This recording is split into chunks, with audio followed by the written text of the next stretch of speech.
क्यों भर्ती परीक्षाओं को लगातार पेपर लीक हो रहे हैं, भर्ती परीक्षाओं को रद्द नहीं कर रही है सरकार। और हम बात करें चुनावों के समय सरकारें हमेशा एक्टिव हो जाती हैं। नहीं, बिल्कुल। जब एक्चुअल में युवाओं की बात आती है तो ये लोग उनको पीछे कर देते हैं। पेपर लीक जैसी घटनाएं सरकार के बेटे नुमाइंदे ही करते हैं। कितना सही कितना गलत मानते हैं परिवारवाद को आप? कि आप अगर बन गए तो आपका बेटा ही विधायक क्यों बनेगा? ये कहाँ का नियम है? छात्र संघ के चुनाव क्यों नहीं करवा रहे?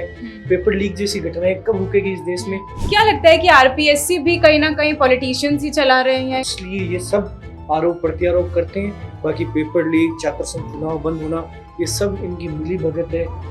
दबता आखिर में युवा है। तो क्या लगता है, क्या युवा खुश हैं शिक्षा मंत्री से? आपके जो पॉलिटिकल अप्रोच है, आपकी जो कमिटीज हैं, एक्सपर्ट कमिटीज हैं, एसओजी हैं, वो सब चीजें किस लिए हैं? अगर अभी भी ये घटना हो रही है तो एक युवा के लिए दुर्भाग्य की बात है।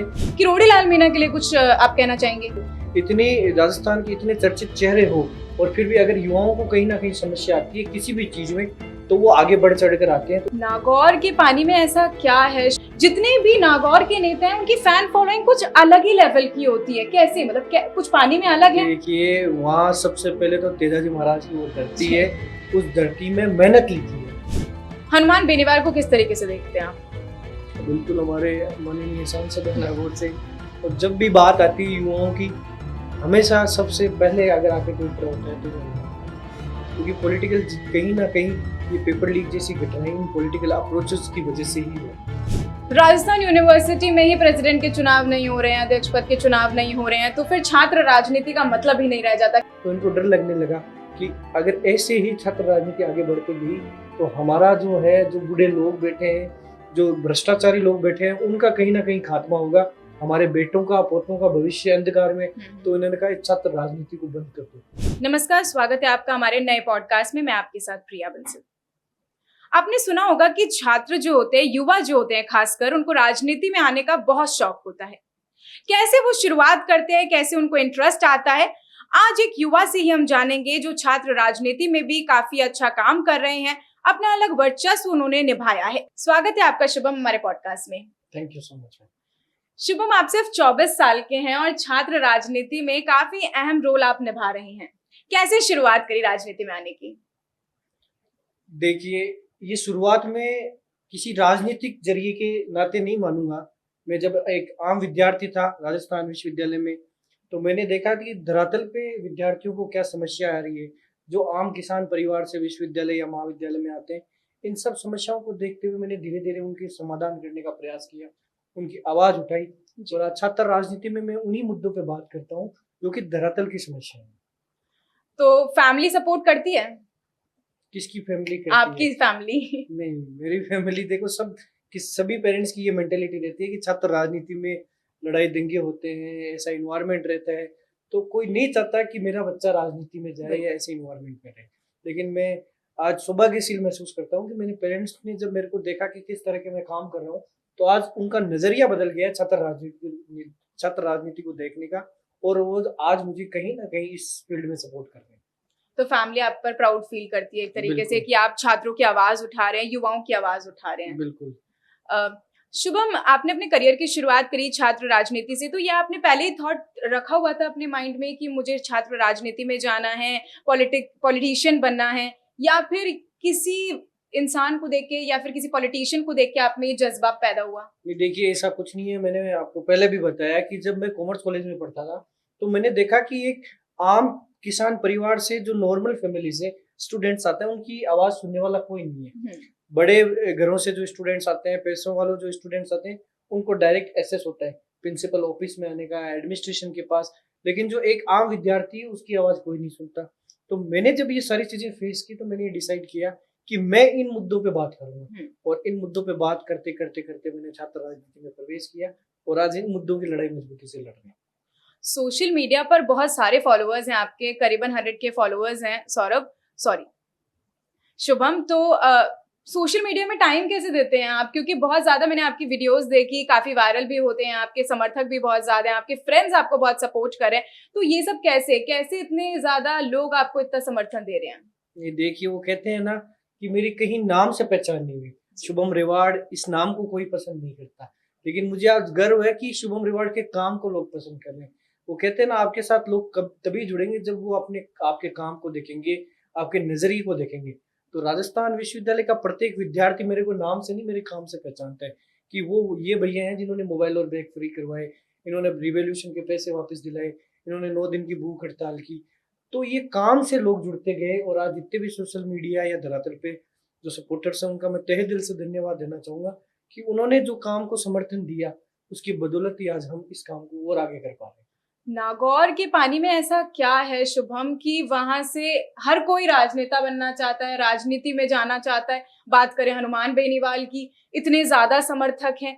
जितने भी नागौर के नेता हैं उनकी फैन फॉलोइंग कुछ अलग ही लेवल की होती है। कैसे, मतलब कुछ पानी में अलग है? देखिए, वहाँ सबसे पहले तो तेजाजी महाराज की वो धरती है, उस धरती में मेहनत लिखी है। तो वहां से जितने भी आप देख सकते हैं राजनेता निकले हैं, वो कहीं ना कहीं धरातल पे मेहनत करके निकले। तो जितने भी कार्यकर्ता, जितने भी लोग हैं, वो ग्राउंड से उनके साथ जुड़े हुए हैं, इसलिए वो इस लड़ाई को मजबूती से लड़ पाते हैं, और राजनीति में कहीं ना कहीं नागौर जिले की एक अहम भूमिका रही है। थोड़ा सा पर्सनल क्वेश्चन है, वैसे तो आपकी मर्जी, आप जवाब देना चाहते हैं नहीं चाहते हैं, हमारा तो हम तो पूछते हैं क्वेश्चंस। आपकी गर्लफ्रेंड है, किसी रिलेशनशिप में हो, कभी प्यार हुआ हो? नहीं, ऐसा कुछ नहीं। तो अभी प्रॉपर टाइम आप अपना जो बिता रहे हैं वो सारा राजनीति में बिता रहे हैं, युवाओं के लिए बिता रहे हैं। शुभम, अभी हाल ही में देखा जाए तो एसआई भर्ती का एक मामला है, बहुत ज्यादा लंबे समय से चल रहा है। एसआई भर्ती परीक्षा को रद्द करवाने के लिए युवा लगातार जतन कर रहे हैं, परेशान हो रहे हैं। कल ही की बात करें तो अपने खून से उन्होंने मुख्यमंत्री को एक पत्र लिखा था। क्या कुछ सोचना है, क्यों एसआई भर्ती परीक्षा को रद्द नहीं कर रही है सरकार? बिल्कुल, देखिए, सबसे पहले तो बड़े दुर्भाग्य की बात है कि जब सरकारें बनती है तो युवाओं के लिए दिलासे देती है कि हम युवाओं के लिए ये करेंगे, युवाओं के लिए भर्ती लाएंगे, युवाओं को रोजगार देंगे। उसके बाद युवा पूरे साल मेहनत करता है, लेकिन जब वो पेपर देता है तो उसको पता चलता है कि वो पेपर पहले ही आउट हो चुका है। अब जो एसआई भर्ती है, इसमें कई ऐसे स्टूडेंट्स नौकरी लगे हैं जिनकी फाइनेंशियल कंडीशन घर की बहुत ज्यादा खराब थी। तो उन स्टूडेंट्स के लिए कितना टिपिकल होगा कि वो वापस इस चीज के लिए प्रिपेयर करें। तो एसआई भर्ती में जो पेपर लीक की घटना हुई है, उसमें यही कहना चाहूंगा कि भाई, जितने भी दोषी हैं उनको तो ऐसी कड़ी सजा देनी चाहिए कि आगे आने वाले समय में युवाओं के लिए एक प्रेरणा हो कि भाई, अगर आपने पेपर आउट किया या पेपर आउट करके आप अगर पेपर दे रहे हो या कुछ आप ऐसी कर रहे हो धांधली, तो आपको ये सजा मिलेगी। और जो मेहनत से लगे हैं उनके लिए कुछ ऐसा प्रोविजन होना चाहिए एसआई भर्ती में कि भाई उनको कहीं ना कहीं इस चीज का बेनिफिट रहे। अगर पेपर रद्द भी होता है तो उनको अलग से कोटा ऐसा अवेलेबल हो, जिससे कि आगे अगर वो इसको पेपर को वापस अप्लाई करते हैं तो उनके कहीं ना कहीं फायदा हो इस चीज का। चुनावों का समय भी अब नजदीक है, उपचुनाव होने वाले हैं अगले महीने। क्या लगता है, क्या कुछ रणनीति रहेगी दोनों सरकारों की? देखिए, बिल्कुल, हमेशा युवाओं को आगे लाकर सरकारें चुनाव लड़ती है। छात्र संघ चुनाव की बात आई तो कांग्रेस सरकार ने उस पर 1 साल के लिए बैन लगाया, लेकिन बीजेपी सरकार हमेशा ये कहती है कि हम मोदी जी के नेतृत्व में युवाओं को आगे लाने का कार्य करते हैं। तो जब बीजेपी सरकार आई और हमने छात्र संघ चुनाव बहाली की मांग की, तो बीजेपी सरकार की ये स्टेटमेंट थे कि ना तो हमने बंद किए ना तो हमने चालू किए। तो ये अगर युवाओं के लिए आपकी स्टेटमेंट है तो उपचुनाव सामने है, इसमें जो भी सीटें हैं उन पे युवा आपको जवाब देंगे कि अगर आप छात्र संघ चुनाव नहीं करवा सकते, उन स्टूडेंट्स को या उन स्टूडेंट्स लीडर्स को आगे नहीं आने दे सकते जो एक्चुअल में कैपेबल है, तो आपको उपचुनाव में उनका रिजल्ट देखने को मिलेगा। किस तरह युवा इनको ग्राउंड पे जवाब देंगे और आगे आने वाले समय में इनको छात्र संघ के चुनाव बहाल करने होंगे। जब भी चुनावों का समय होता है शुभम, तो जो सरकारें होती है, पार्टियां होती हैं, वो लगातार युवाओं के लिए आवाज उठाती हैं, कहती है कि जैसे ही हम लोग सत्ता में आ जाएंगे युवाओं के लिए हम काम करेंगे, रोजगार लेकर आएंगे, नई भर्तियां लेकर आएंगी। पर अभी ऐसा कुछ सामने क्यों नहीं आ रहा है? क्यों भर्ती परीक्षाओं को लगातार पेपर लीक हो रहे हैं, भर्ती परीक्षाओं को रद्द नहीं कर रही है सरकार? और हम बात करें चुनावों की, चुनावों के समय सरकारें हमेशा एक्टिव हो जाती हैं। नहीं, बिल्कुल, देखिए, हर समय मैं कहता हूँ ये युवाओं को युवा वर्ड यूज करके ये किसी ना किसी प्रोपेगेंडा या एजेंडा पे बात करती है। वो भले ही राजनीति हो या नौकरी में हो, किसी भी फील्ड में युवाओं को, लेकिन जब एक्चुअल में युवाओं की बात आती है तो ये लोग उनको पीछे कर देते हैं। पेपर लीक जैसी घटनाएं सरकार के बेटे नुमाइंदे ही करते हैं, ताकि जो एक किसान का बेटा जो धरातल पे मेहनत करके उस नौकरी के लिए क्वालिफाई होता है, उसको नौकरी ना देकर एक ऐसे व्यक्ति को नौकरी पे बिठाते हैं जो किसी न किसी की सेटिंग के जरिए वहां पे पहुंचा है। ऐसे ही ये छात्र राजनीति में जो युवा धरातल पे संघर्ष कर रहे हैं, जो एक्चुअल में कैपेबल होते हैं कि वो विद्यार्थी की मदद करके उनके द्वारा चुनने के बाद छात्र संघ अध्यक्ष या विधायक या सांसद बनते हैं, उनको रोकने का काम ये करते हैं। तो सिर्फ युवाओं वर्ड यूज करते हैं, जब युवाओं की बात आती है कि इनको इनका हक मिलना चाहिए, उस समय ये सरकारें चुप हो जाती है। छात्र संघ के चुनाव क्यों नहीं करवा रहे? पेपर लीक जैसी घटनाएं कब रुकेगी इस देश में? जब एक युवा आगे आएगा, वो भले राजनीति में हो या शिक्षा के स्तर पे हो, जब एक युवा किसी सीट पे बैठा रहेगा और वो युवाओं की बात मजबूती से उठा पाएगा, क्योंकि उसने वो सारा संघर्ष देखा है। मैं कह रहा हूँ, आज अगर संसद में बैठे युवाओं का और धरातल के युवाओं का अनुपात जिस दिन बराबर होगा, उस दिन युवाओं के द्वारा युवाओं के लिए फैसले लिए जाएंगे और युवाओं को मौका मिलेगा। तो ये सबसे बड़ी जरूरत है कि युवा को नेतृत्व को आगे आने की जरूरत है। जो इस समय की सरकारें, भले वो कांग्रेस सरकार हो या बीजेपी सरकार हो, कोई नहीं चाहता कि युवा आगे आए, परिवारवाद की राजनीति चलती रहे, उनके बेटे पोते वो राजनीति में आगे आए। अब उनको छात्र संघ चुनाव के जरिए अपने बेटों को आगे नहीं ला। कितना सही कितना गलत मानते हैं परिवारवाद को आप? बिल्कुल पूरा ही गलत मानते हैं कि आप अगर बन गए तो आपका बेटा ही विधायक क्यों बनेगा? ये कहाँ का नियम है? आप भी बने हो तो कहीं ना कहीं मेहनत करके बने हो, और जनता को ये अधिकार है कि वो अपना नेतृत्व उसी व्यक्ति को चुने जो उनके बीच में रहता है, उनकी मदद करता है। तो ये है, ये नहीं चाहते कि भाई ऐसी चीजें हो। तो जैसे ये छात्र संघ चुनाव के जरिए अपने बेटों को आगे नहीं ला सकते, तो इनको पता है कि अपने बेटों से इतनी मेहनत नहीं होगी, तो इन्होंने खेल संघ के अध्यक्ष अपने बेटों को बनाया। आज कितने राजनेता हैं, उनको देखिए उनके बेटे कोई किसी खेल संघ का अध्यक्ष है, कोई किसी खेल संघ का अध्यक्ष है, ताकि वो अपने बेटों को राजनीति में आगे ला सके। मैं कहता हूँ कि भाई जनता को अधिकार है, आप फील्ड पे उतारिए सब लोगों को, जो मेहनत करेगा उसको आगे आने का मौका दीजिए। लेकिन ये नहीं चाहते ऐसी चीजें हो, इसलिए ये सब आरोप प्रत्यारोप करते हैं। बाकी पेपर लीक, छात्र संघ चुनाव बंद होना, ये सब इनकी मिली भगत है। दबता आखिर में युवा ही है। लेकिन युवा दम भी रखता है शुभम, चुनावों का परिणाम बदलने का भी, क्योंकि अब उपचुनाव होने वाले हैं। एसआई भर्ती परीक्षाओं का जैसे मैं लगातार कवर कर रही हूँ, तो उन्होंने साफ कह दिया है कि अगर चुनावों से पहले कोई फैसला नहीं लिया जाता, चुनाव से पहले रद्द नहीं करती अगर सरकार परीक्षा को, तो उसका खामियाजा सरकार को उपचुनावों में साफ तौर पर भुगतना पड़ेगा। ऐसी घटना हुई है तो सरकार को इस चुनाव से पहले इस पे फैसला लेना चाहिए। वो फैसला भले कैसा भी हो, आपको युवाओं के लिए फैसला लेना चाहिए, ताकि युवा किसी अंधेरे में ना रहे। ये अभी बोलेंगे फिर से कि हम युवाओं के लिए कमेटी गठित कर रहे हैं, इस जैसे उपचुनाव होंगे उसके बाद हम ऐसे करेंगे वैसे करेंगे, वो सब चीजें ना देखकर चुनाव से पहले युवाओं को फैसला लेना चाहिए।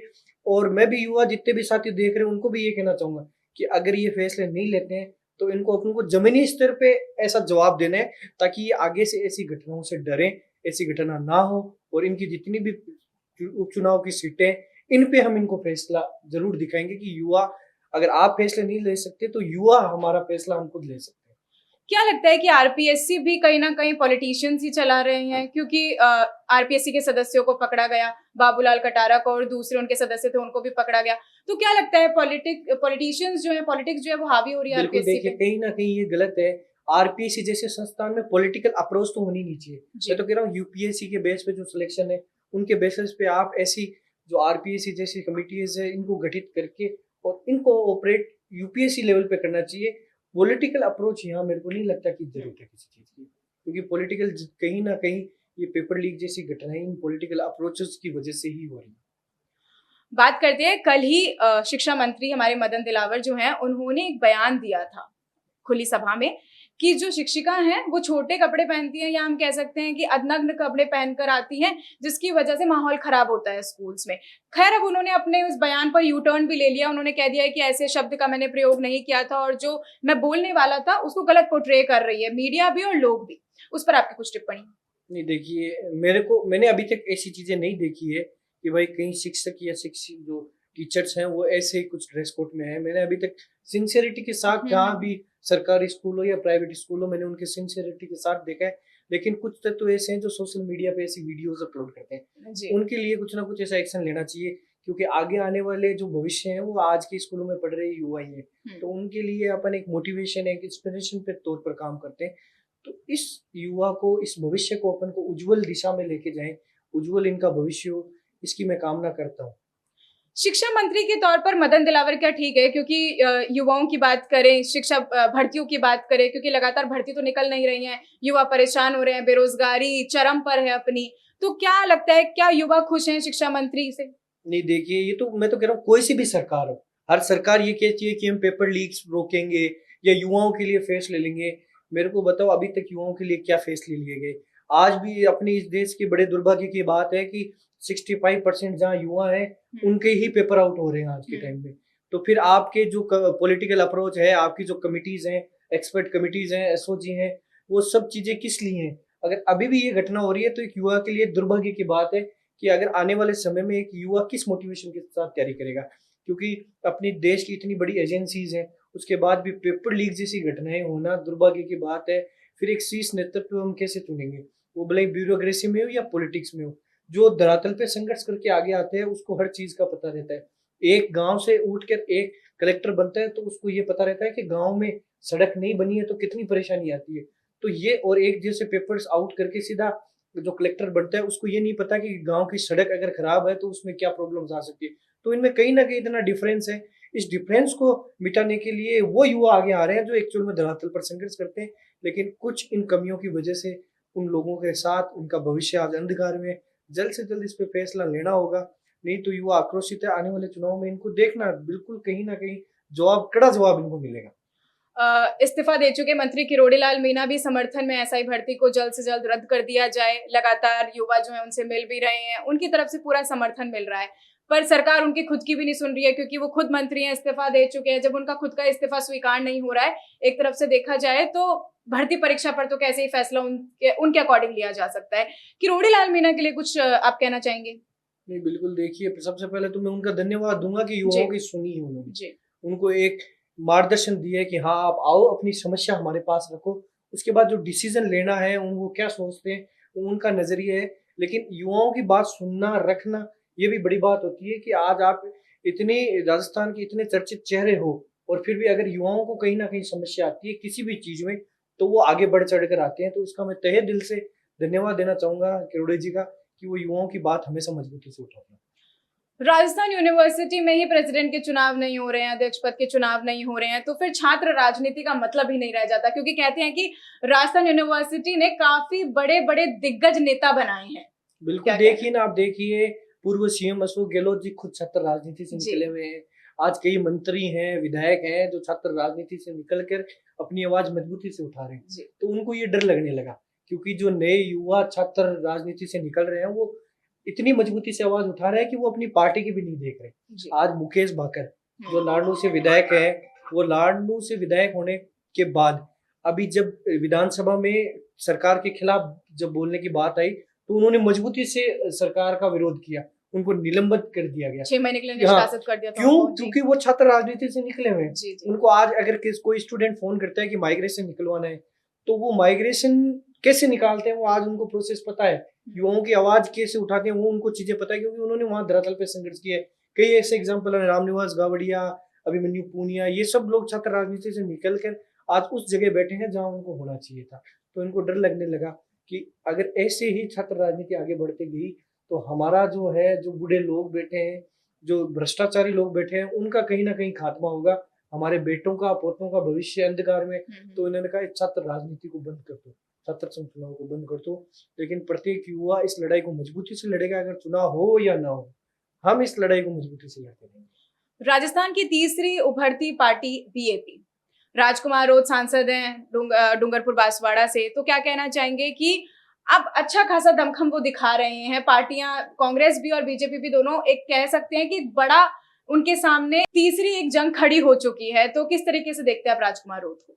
ये बिल्कुल देखिए, वो भी अपनी जगह अच्छा काम कर रहे हैं। आज इतना बड़ा उनके पीछे कार्रवाई है तो उन्होंने कहीं ना कहीं उन लोगों को उम्मीद दी है जिनकी कोई आवाज नहीं सुनने वाला था। आज के समय अगर किसी के पीछे इतने लोग हैं तो वो किसी ना किसी चीज को देख के ही है। आज उन्होंने उनके लिए काम किया और जब भी उनको समस्या आती है तो वो उन लोगों के लिए खड़े रहते हैं। तो कहीं ना कहीं अच्छा काम कर रहे हैं और उनके उज्जवल भविष्य की मैं कामना करता हूँ। हनुमान बेनीवाल को किस तरीके से देखते हैं आप? बिल्कुल, हमारे माननीय सांसद है नागौर से, और जब भी बात आती है युवाओं की, हमेशा सबसे पहले अगर आके कोई खड़ा होता है तो वो हनुमान जी बेनीवाल है। किस पार्टी को सपोर्ट करते हैं आप? देखिए, मैं तो इंडिपेंडेंट हूँ और स्टूडेंट्स को भले वो बीजेपी, कांग्रेस, आगे जाकर तो कभी ना कभी किसी पार्टी की तो आइडियोलॉजी फॉलो करेंगे, वो तो आगे की बात है। लेकिन जहाँ स्टूडेंट्स को प्रॉब्लम आएगी बिना किसी पार्टी, पद, जाति को देखे, मैं उनके बीच में उपस्थित क्योंकि आप नागौर से हैं, हनुमान बेनीवाल वहीं से सांसद हैं, तो क्या लगता है कि आने वाले वक्त में आप उनके साथ काम करना चाहेंगे? नहीं, देखिए वो तो चाहने या ना चाहने की अलग बात है, लेकिन युवाओं की जब भी बात आएगी तो हम सब लोग एक जाजम पे भी बैठने का प्रयास करते हैं और आगे भी हमेशा करते रहेंगे। तो ये कुछ तमाम बातें हमने शुभम से आज करी, जानी कि छात्र राजनेता जो होते हैं, छात्र नेता जो होते हैं, वो क्या सोचते हैं, कैसे अपनी जिंदगी में आगे बढ़ते हैं, किस तरीके से छात्र राजनीति में अपना परचम लहराते हैं। ये तमाम बातें हमने शुभम से करी हैं। ऐसी और भी तमाम अपडेट्स और जानकारी के लिए आप बने रहिए हमारे चैनल भारत रफ्तार के साथ। मैं आपके साथ प्रिया बंसल। नमस्कार।